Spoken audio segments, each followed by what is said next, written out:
Well, by now, most of you probably know that after a long courtship, Roanoke was able to attract Deschutes Brewery to the Star City. We know that they are one of the biggest craft brewers in the country, that they're planning to employ more than 100 people when they start construction in 2019, and many of you may even know the taste of their beer. But what else do we know about this company that the city worked so hard to get? I recently traveled across the country to Bend, Oregon to find out. Bend, Oregon, a growing, prosperous city of 80,000. Hip, outdoorsy, and home to Deschutes Brewing, which is settled on a tract of land along its namesake, the Deschutes River. The company started here in 1988 with the Deschutes Public House. In the beginning, the beer was both brewed and served here. At the time, it seemed like a risky venture. I think the only reason people came out to see us was to watch us fail. It's kind of like a car wreck. You can't take your eyes off it. It's horrible, but you can't take your eyes off it. Gary Fish is the founder and CEO of Deschutes. He started his business at one of the lowest points in Bend's history. The lumber mills that had driven the city's economy for decades were on the way out, and the city was some 30 years away from its newfound prosperity. There were a lot of boarded up storefronts in downtown back then. The good news for us was property was inexpensive. The bad news was there was no people to come in and be customers. Yet today, the original brew pub has undergone significant expansion. Most nights, it's hard to get a table. Because you have to rest for just a moment. And business is booming at the nearby brewery as well. Tourists flock in to see how Deschutes creates its popular line of beers. And new equipment is being added to keep up with demand. We continue to grow. We're adding tanks on the backside of the building right now, 6,000 barrel fermenters, and then we doubled the size of our warehouse this year as well. We're putting in a new racking line this year and a new pilot brewery system where we can test different hops, different grains, different recipes, and really be better at inventing new types of styles and brands.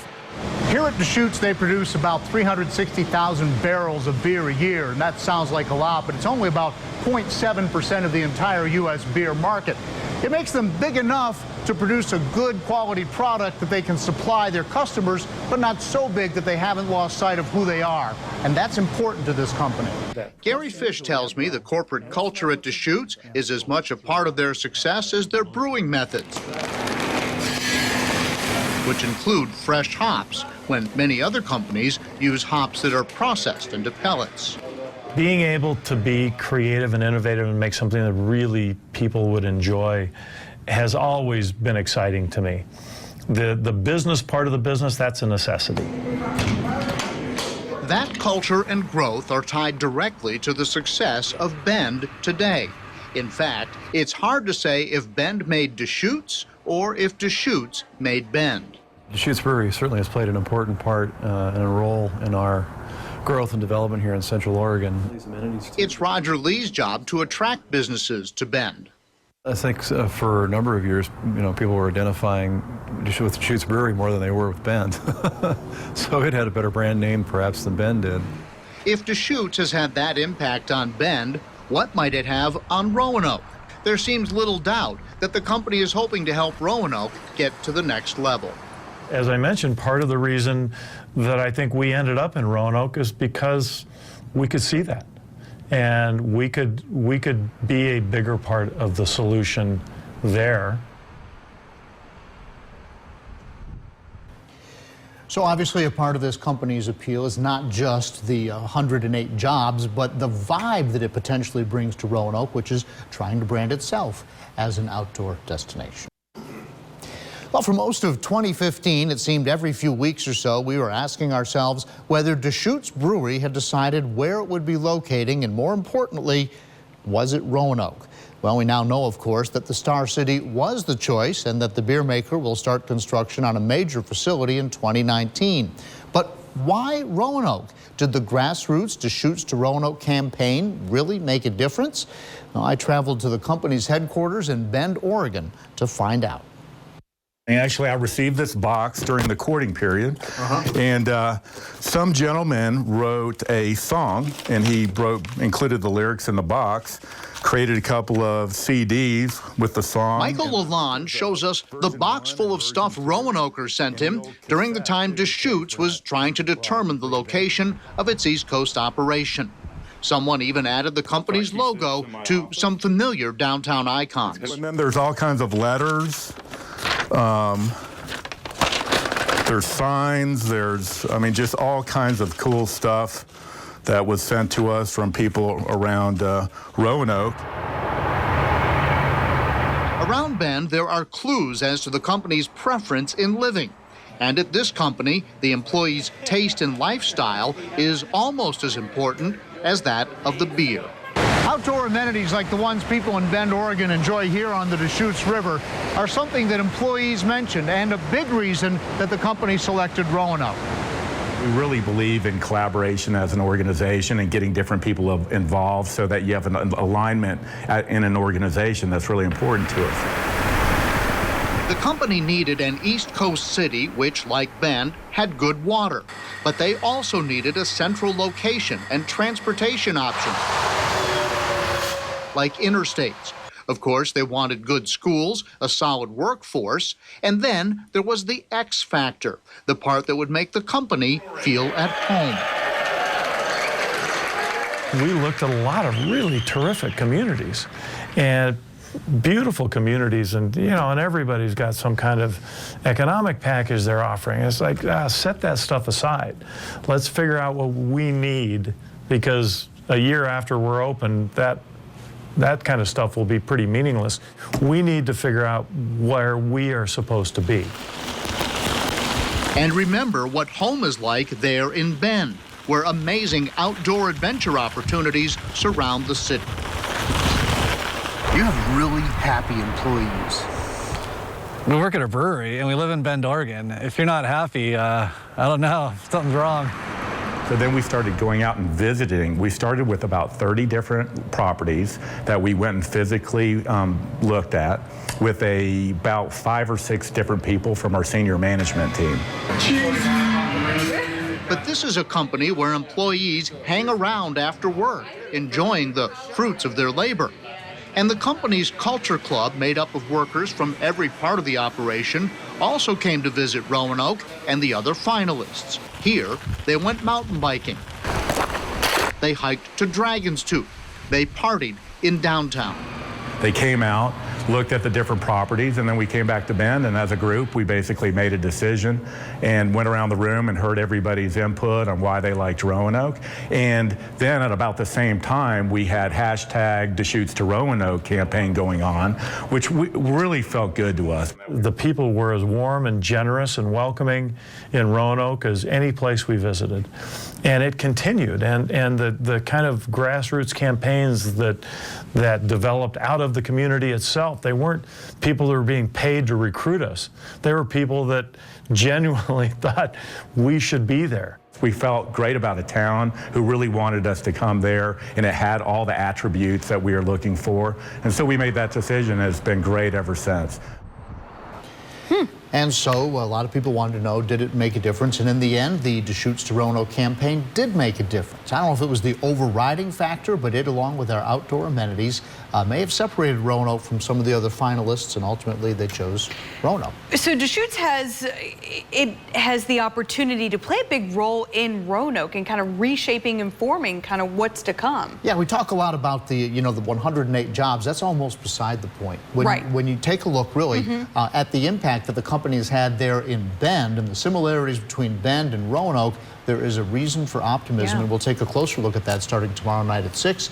In the meantime, we've posted a lot of additional information and interviews at WSLS.com. Well, yesterday I told you about the history of Deschutes Brewing, about its unique corporate culture and how the company chose to come to Roanoke.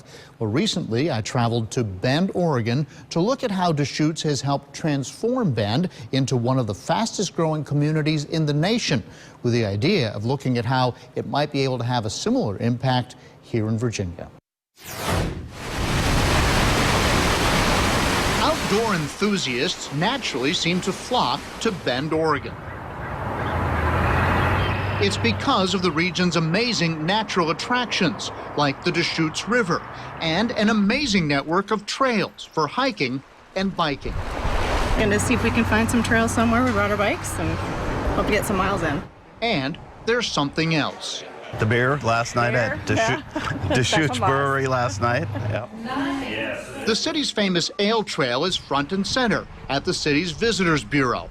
I think the craft beer culture is just synonymous with who we are as a community now. Kevney Dugan is CEO of Visit Bend. He told us about the city's ale trail, where visitors make stops at 10 to 15 craft breweries, usually over a series of visits to Bend, in order to earn a locally made souvenir called a silly pint. A pliable silicone pint glass. Increasingly, he says, the city's beer and outdoor culture are turning tourists into residents and residents into businesses.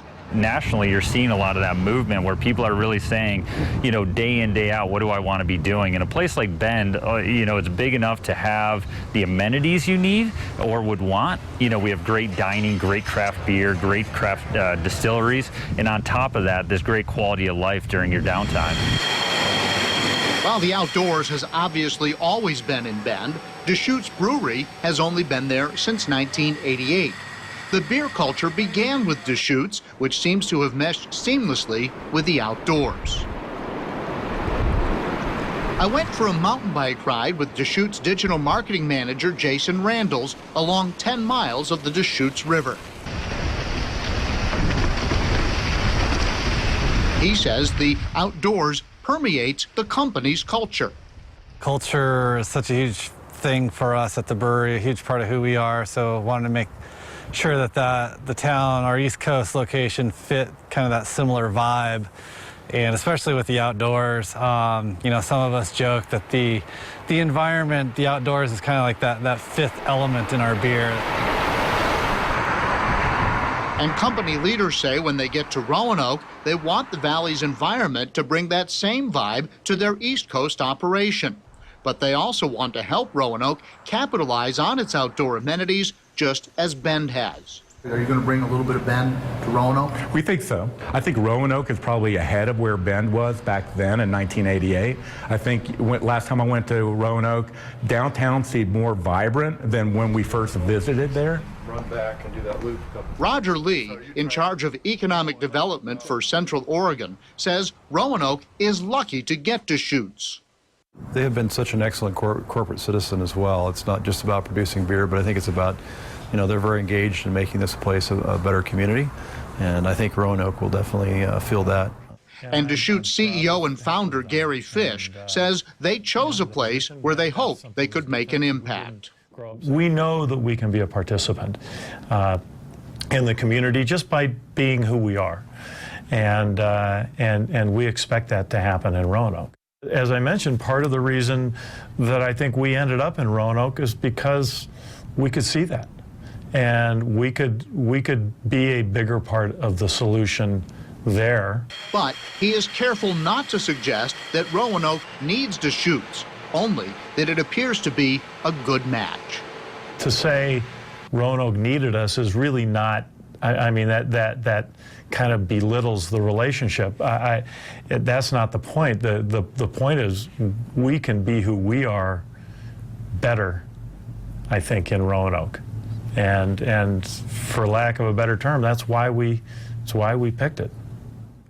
Good way to put it. So there you go. This is a company that everybody told me out there is just a great corporate citizen. So when do we get an ale trail? Well, actually, we did one in Roanoke for a month this year, and I've talked with some of the people over at Visit Virginia's Blue Ridge, and they are seriously looking at that. But, you know, there's a lot of other similarities. You know, Bend lost, they were a big logging town, and Roanoke was a big railroad town. And they lost the logging, and we lost the railroad. They have a river, we have a river, they have mountains, we have mountains. And tonight at 11 o'clock, we'll be looking at the similarities between the two towns. We've also actually done some cost comparisons about the cost of living and that type of thing, and all that's on WSLS.com.